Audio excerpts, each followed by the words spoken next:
ಬಂಗಾರಿ ಬಾ ಬಂಗಾರಿ, ನೀನು ತಿನ್ನುವಂತೆ. ಏನಮ್ಮ ಇಬ್ರು ಆಟ ಮಾಡ್ತಾರ ತಿನ್ನಕ್ಕೆ? ಹೂ ಕಣೋ, ಬಾ ಅಂದ್ರೆ ಬರೀ ಆಟ ಆಟ ಆಯ್ತು ಇವ್ರಿಬ್ರುದು. ಇವಳನ್ನ ಹಿಡ್ದು ಇಟ್ಕೊಂಡಿದ್ದೀನಿ, ಅವನಂತೂ ಬರ್ತಾನೆ ಇಲ್ಲ.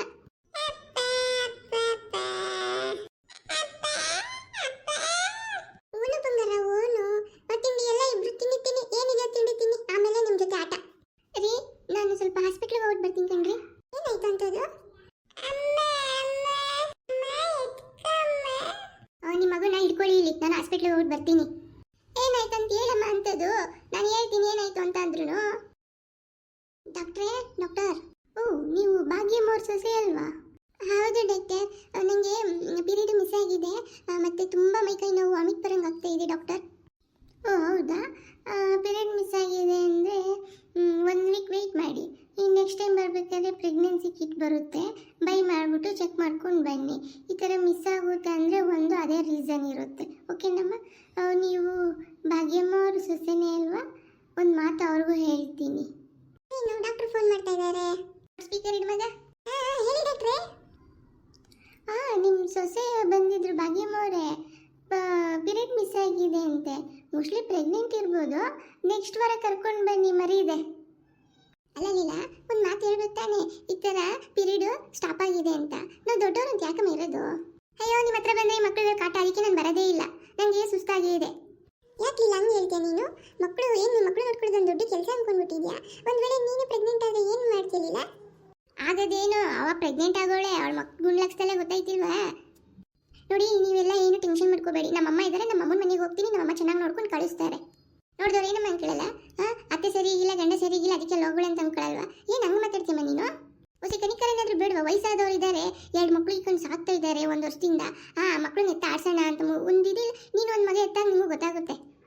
ಇರಲಿ ಬಿಡಿ ಅತ್ತೆ, ನಾನು ಎತ್ತದಾಗ ನನ್ನ ಮಕ್ಕಳು ಅಂತ ನಾನು ಮುದ್ದಾಡ್ತೀನಿ. ಅಮ್ಮ ಏನು ಮಾತಾಡಬೇಡ, ಇನ್ನು ಸೈಲೆಂಟ್ ಆಗಿರಮ್ಮ. ಮೂನು ಪತ್ನಿ, ನೀನೇನು ತಿನ್ನಲ್ಲ ಅಂತೀಯಾ? ತಿನ್ನು.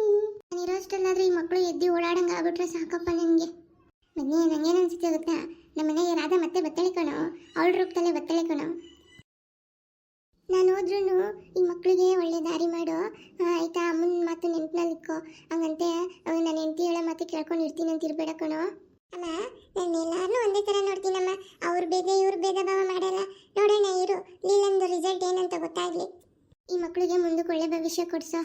ಅವಳಂತೂ ಮಕ್ಕಳನ್ನಂತೂ ಎತ್ಕೊಂಡು ಮುದ್ದಾಡ ಆಡಲ್ಲ ಅಂತ ಗೊತ್ತಾಯ್ತು. ನಾನು ಹೋದ್ರೂ ಮಕ್ಕಳನ್ನ ಮಾತ್ರ ಜೋಪಾನ ನೋಡ್ಕೊ. ವಯಸ್ಸಾಯ್ತಾ ಬತ್ತು, ಯಾವಾಗ ಹೋಗ್ತೀವೋ ನಮಗೆ ಗೊತ್ತಿಲ್ಲ ಕಣೋ, ಅದಕ್ಕೆ ಹೇಳ್ತಾ ಇರೋದು. ಅಮ್ಮ, ನೀನು ಏನು ತಲೆ ಕೆಡ್ಸ್ಕೋಬೇಡ, ನಾನು ಈ ಮಕ್ಕಳು ಏನೇನು ಮಾಡಬೇಕು ಎಲ್ಲ ಮಾಡಿಟ್ಟಿದ್ದೀನಿ. ನಾನು ದುಡಿತಿರೋದು ಈ ಮಕ್ಕಳಿಗೋಸ್ಕರ, ನಿನ್ಯಾರಿಗೋಸ್ಕರಮ್ಮ. ಆದರೆ ನನಗೆ ಒಂದೇ ಭಯಮ್ಮ, ಎಲ್ಲಿ ನಾನು ಫಾರಿನ್ಗೆ ಬಿಸ್ನೆಸ್ಗೆ ಅಂತ ಹೋಗ್ಬಿಟ್ರೆ ಅವಾಗ ಅವಳು ಏನು ಮಾಡ್ತಾಳೆ ಮಕ್ಕಳಿಗೆ ಅಂತ ಅದೊಂದು ಭಯ ಬಿಟ್ಟರೆ ಇನ್ನೇನು ಇಲ್ಲಮ್ಮ. ನನಗೂ ಭಯ ಅಂತ ಏನಿಲ್ಲ, ನಾನು ಇಲ್ಲೆಲ್ಲ ಅಪಾಯಿಂಟ್ ಮಾಡಿಬಿಟ್ಟು ಹೋಗಿರ್ತೀನಿ ನಮ್ಮ ಎಲ್ಲಾರನ್ನೂ. ಆದರೂ ನಮ್ಮ ಬದುಕಷ್ಟೇ ಕಣೋ, ಹುಷಾರಾಗಿರಬೇಕು. ಈಗೆಲ್ಲ ಅಲ್ಲಿ ದೂರದಲ್ಲಿ ಕುತ್ಕೊಂಡೆ ಕ್ಯಾಮ್ರಾದಲ್ಲೆಲ್ಲ ನೋಡ್ಕೋಬೋದಲ್ಲ, ಆ ಥರ ಎಲ್ಲ ಮಾಡಿಸ್ಬಿಡೋ. ಆದರೆ ರಾಧಾ ತುಂಬ ಒಳ್ಳೆಯವಳು ಕಣೋ, ಅವಳ ಕಳ್ಕೊಂಡ್ಬಿಟ್ವಲ್ಲ ಅಂತ ಬೇಜಾರು. ನೋಡು, ಅವಳು ಇದ್ದಿದ್ರೆ ನಾನು ಇವಾಗ ರಾಣಿ ಥರ ಕುತ್ಕೊಂಡು ತಿಂತಿದ್ದೆ. ಸುಮ್ಮನೆ ಇರಮ್ಮ, ಮತ್ತೆ ಮತ್ತೆ ನನಗೆ ಜ್ಞಾಪಿಸ್ಬೇಡ ಅದನ್ನು. ನನಗೆ ಎಲ್ಲ ಈಗ ಅರ್ಥ ಆಗುತ್ತೆ ಕಣೋ, ಶಕ್ತಿ ಇದ್ದಾಗ ಎಲ್ಲ ಬೇಕು ಅಂತ ಅನಿಸುತ್ತೆ. ಅದೇ ಶಕ್ತಿ ಕುಗ್ಗುತ್ತಾ ಬಂದಾಗ 3 ಹೊತ್ತು ಹೊಟ್ಟೆಗೆ ಊಟ ಇದ್ದರೆ ಸಾಕು ಅನಿಸುತ್ತೆ. ಅದೇ ಆರೋಗ್ಯವಾಗಿದ್ದಾಗ ಎಲ್ಲ ಬೇಕು ಅನಿಸುತ್ತೆ. ಆರೋಗ್ಯ ಕೆಟ್ಟಾಗ ಡಾಕ್ಟ್ರು ಕೊಡೋ ಟ್ಯಾಬ್ಲೆಟ್ ತಿನ್ಕೊಂಡು ಬದುಕಬೇಕು. ಇಷ್ಟೇ ಕಣೋ ಜೀವನ. ಅರ್ಥ ಆಗ್ಬಿಡ್ತು. ನಾನು ಅವಾಗ ಅವಳನ್ನ ಚೆನ್ನಾಗಿ ನೋಡ್ಕೋಬೇಕಿತ್ತು ಕಣೋ. ಇರಲಿ ಬಿಡಮ್ಮ, ಅವೆಲ್ಲ ಟೈಮು. ಅವಳು ಹಣೆ ಬರದಲ್ಲಿ ಬದುಕಬೇಕು ಅಂತ ಬರ್ದಿದ್ರೆ ಅವಳು ಹೆಂಗೆ ಬೇಕಾದ್ರೂ ಬದುಕ್ತಾ ಇದ್ಲಮ್ಮ. ಆದರೂ 2ನೇ ಮದುವೆ ಮಾಡಿಬಿಟ್ಟೆ. ಒಳ್ಳೆ ಬಡತನದಿಂದ ಹುಡುಗಿ ತಂದಾದರೂ ಮಾಡಿದರೆ ಅವಳು ಮನೇನ ರಾಣಿ ಥರ ನೋಡ್ಕೊಂಡು ಹೋಗ್ತಿದ್ಲೆ ಎಲ್ಲಾರನ್ನೂ. ಹೋಗಿ ಹೋಗಿ ಶ್ರೀಮಂತ ಅಂತ ಅವರಿಂದ ಬಿದ್ದಿ ಮಾಡ್ದೆ ಕಣೋ. ಅದೊಂದು ಮಾತ್ರ ನನಗೆ ನೋವು ಕಣೋ, ಇನ್ನೇನು ಇಲ್ಲ. ಓ, ಇಬ್ಬರು ಮಲಗ್ಬಿಟ್ಟವ್ರೆ ನೋಡು. ನಮ್ಮ ಮಾತು ಕೇಳ್ಕೊಂಡು ಅಮ್ಮನ ಹೆಸರು ಹೇಳ್ತಿದ್ದೇನೆ, ಮಲಗ್ಬಿಟ್ಟವ್ರೆ ಅನ್ಸುತ್ತೆ ಕಣೋ. ಹೂನಮ್ಮ, ಅಮ್ಮನ ಹೆಸರು ಕೇಳ್ಬಿಟ್ರೆ ಸಾಕಿ ಮಕ್ಳಿಗೆ ನಿದ್ದೆ ಮಂಪ್ರು ಬಂದ್ಬಿಡುತ್ತೆ. ಅವಳೆಲ್ಲೇ ಇದ್ರು ಈ ಮಕ್ಳಿಗೆ ಹಾರೈಸ್ಲಪ್ಪ, ಅಷ್ಟೇ ನಾನು ಹೇಳೋದು. ಮಕ್ಳು ಎಂಥ ಕಷ್ಟದಲ್ಲಿದ್ರು ಅವರಮ್ಮ ಹಿಂದೆ ನಿಂತು ಕಾಪಾಡಬೇಕು. ಇಷ್ಟೇ ಕಣ ನಾನು ಕೇಳೋದು, ಇನ್ನೇನು ಕೇಳಲ್ಲ ಅವ್ರ ಅವನ ಹತ್ರನು. ಮಕ್ಕಳನ್ನ ಯಾಕೆ ಮೇರು ತಂದಿದ್ಯಾ? ಮಕ್ಕಳು ಅಲ್ಲಿ ಮಲ್ಕೊಳ್ಳಿ ಬಿಡ ಆರಾಮಾಗಿ. ಅವಳೆಲ್ಲೋ ಅವಳು ಬಿಡ್ತಾ ಇಲ್ಲ ಕಣೋ, ಮಕ್ಕಳು ಮಲಗಿಸಿದ್ರೆ ಅಳ್ತವೆ ಬೇಡ ಅಂತ ಒಂದೇ ಹಿಂಸೆ ಅವಳದನ್ನು ಕಣೋ. ಅದಕ್ಕೆ ಈ ರೂಮಲ್ಲಿ ಮಲಗ್ಸೋಕ್ಕೆ ಮಕ್ಕಳನ್ನ ಕರ್ಕೊಂಡು ಬಂದೆ ಕಣೋ. ಮಲ್ಕೊಳ್ಳಿ ಬಿಡ. ಅಯ್ಯೋ ಮುದ್ದು ಮಕ್ಕಳು ಕಣೋ, ಯಾರಿಗೂ ತೊಂದರೆ ಕೊಡಲ್ಲ, ಬೆಳಗಿನ ಜಾವದವರೆಗೂ ಎದಳಲ್ಲ, ಆರಾಮಾಗಿ ಮಲಗ್ತವೆ. ಸರಿ ನಮ್ಮ, ನೀನಿಲ್ಲೇ ಮಲ್ಕೊಬಿಡು, ನಾನು ಈಚೆಗಡೆ ಕೆಲಸ ಮಾಡ್ಕೊಂಡು ಕೂತಿರ್ತೀನಿ.